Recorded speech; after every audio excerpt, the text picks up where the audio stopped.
Hey, welcome to another Facebook Live, everybody. Today, I'm here in Kodiak, and typical Kodiak weather. Absolutely. Right? And I'm here with Kelly Foreman with the Kodiak Baptist Mission, and specifically, the goat dairy. And because I was in Kodiak, I couldn't pass up a chance to come and see your operation here. I've heard so much about it. They do so much for the community and so much to further agriculture here in Alaska. So I just wanted to pick your brain, Kelly, a little bit and let you speak to our viewers, those of you who are your supporters and also people who maybe don't know a lot about what's going on. Yeah, absolutely. Well, we are currently the only grade A certified goat dairy in the state of Alaska. Hopefully not forever, but for right now, that's the case. And we produce everything from plain milk, chocolate milk, strawberry milk, we have cheese, and then we have 20 plus different flavors of ice cream that we produce as well. So these girls stay really busy, and I just try and make it possible so that they can do a great job. And we serve a lot of folks here in Kodiak, but now we also ship up to the mainland. Okay, so for those of our viewership who are on the mainland, they can get a taste of your product now too. Where can they go? We just started, the Matsu Co-op does a lot with us, and then they have a place in Anchorage that they work with. I'm not from there, but the Natural Pantry, that is a thing, so it could be. That's it. And then in Fairbanks, we have the Roaming Root Cellar, which Erica just won the Golden Carrot Award. And of course, really, really thankful. They have our cheese and our milk there. Okay. And then we're starting to get our ice cream up as well. Oh, you are? Yeah. Cool. Yeah. Cool. And I heard that your ice cream here in town is also at, is it over at Cost Saver? Yeah, at Cost Saver. So our local grocer here, they are incredible. And we have our own fridge over there, and they keep everybody really well stocked. And are all those products available year round then? They are now. Okay. So our very first year, we didn't milk year round. We took a little break. But really a big part for us in having a dairy on Kodiak Island is that we're a disconnected remote island. If planes don't fly and boats don't sail, we don't have anything. Like on a day like today. Exactly. But our goats still milk, and they can still get milk right here in town. Now, I always say, I don't have enough right now to produce for the entire island, but goat milk's a universal milk. So all the infants and toddlers that may be without formula or milk substitutes, would be able to survive. So this is really a life-saving endeavor. And you don't always think about it, and to be honest, I hope it never happens. However, a lot of things that I hoped would never happen have seemed to kind of happen in the last couple of years. And so for us, it's a teaching farm, but it's also a place that we know that it provides really important food sustainability. Food security is a big topic right now. It is a big on a topic. national level, and even more so for us here in Alaska. We are pretty disconnected from the rest of the world, and so the more stuff that we can grow in-house, the better, right? Well, and you see here, Kodiak's so wet, obviously. Goats are smaller, they have a light footprint. If by chance we couldn't get anything, I could let them out and they'd live. You know, goat milk's the most drank milk in the entire world, just not in America. Right. It's the most eaten meat in the entire world, just not here so much. So goats are really a great option for our climate and our community.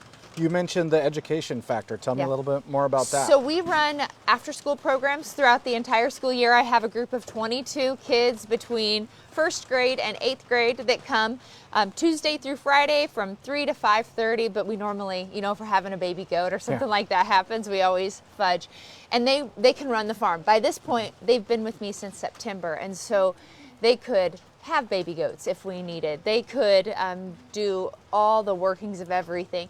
And really that started with, we wanted to show them, where it started, but then also the entire process through the end.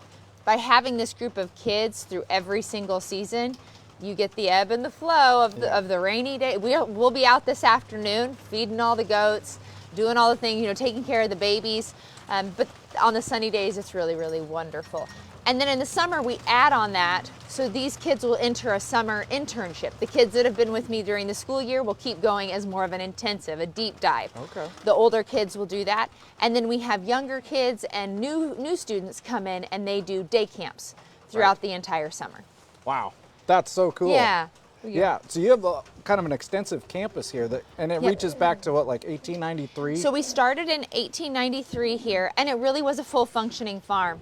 But up until about 10 years ago, it was pretty dormant. Okay. Not a lot was happening. Oh, okay. Everything had just, it was kind of dead air here. We didn't have any goats. We have pigs now, and sheep and goats and chickens and ducks and horses and a mule. Well, there wasn't any of it. And we slowly brought it back.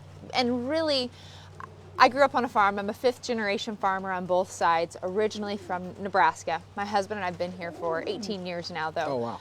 But I really felt like the best way to help educate youth was through farming. I feel like I don't expect them all to be farmers, but I think that kids that have grown up in a farming community, make them the best kindest teachers and ethical politicians and doctors that understand because they've experienced it all. And if we can help these young people grow up with that, that's, I think, how you make real meaningful change. And Absolutely. so that's really at the core, that we want these kids to be part of it. We want families to be here for them to really see every aspect. If you have a farmer that never wants somebody to come on your farm, you maybe should be a little worried. Right. So we want to make sure our door swings wide and often open. That's awesome. Yeah, I think about the fundamentals of hard work and Right. learning about life cycle, practical problem solving, all those kind of natural laws of nature as a foundation for our youth. That's yesterday awesome. the kids they were bottle feeding the baby goats. I said, you need to check the baby goat palace, is what we call it. I said, check that out, make sure we're good and it's clean. And they're like, I think it's okay.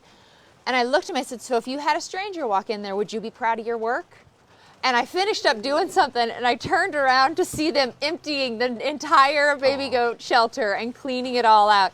And it's something you could be really proud for somebody to see today. So you're making them take ownership of it. They do. They make a lot of the choices. And I think for me that can be hard because I feel like I have all the right answers, but I really don't necessarily. And so a lot of the time, like we needed to have a brooder for the chickens, and I gave them a bunch of stuff. I said, I'm not exactly sure how this is going to turn out, but I'm sure you can handle it. And then I just walk away a little bit. And the same thing goes, they were milking a goat yesterday, and they're like, Miss Kelly, this is not going to work. I was like, I know you can do it. We'll figure it out. If she steps in the milk, that's okay, but you're going to do it. And then at the end, they actually feel the accomplishment that they did it. So. Right, exactly. And even if you do have the answer, they're probably going to have more buy-in if they come up with it, right? Exactly. Exactly. I can try and lead them that way, but keep your mouth shut. That's cool. And it seems like what I've been learning since I've been here is that you've built this reputation and trust here in the community.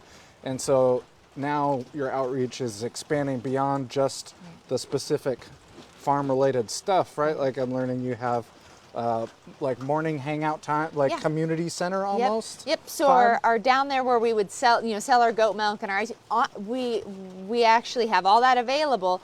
But then we open up our gym and we open up that meeting space. And so families can come in and get milk or get eggs in the morning, but then they can also play in the gym and have a place that's outside of their home because a lot of days are like this. Yeah. But they can also go to the barn. So they get to watch all these animals grow up too, and then graduate into the milking line. And so Kodiak residents are welcome always to be anywhere they want to. That's really cool. Yeah. That's super cool. What are there any ways that you're hoping to see this grow or change? What are your goals coming up? So a big one for me, still I have to have kids pay to go to the after school program. Yeah. And I really don't want that to happen. I've decided already that this internship that all of our older kids are doing is free for them. It will get paid for it's some way, and it will. I'm not worried about that. But I really want to make everything as free as possible. So I want people to buy our milk and our eggs and our cheese so that we can have a lot larger programming for youth. And that's kind of my hidden secret. I'm like, buy a lot of ice cream because that gives me 3 or 4 extra scholarships for more kids to be able to be here. Okay.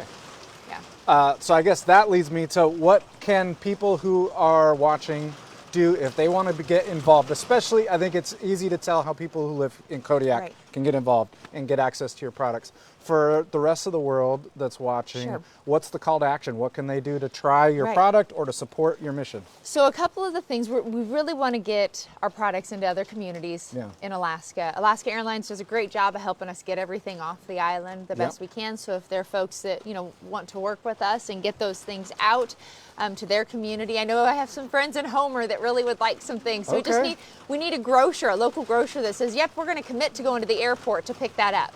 So if you're a retailer, right, reach or out. I had to get somebody from the Kenai Peninsula talk to me yesterday. Said, how can we get your stuff here? Okay. Well, I need a person. On the youth development side, our kids and I have come up with a Patreon page.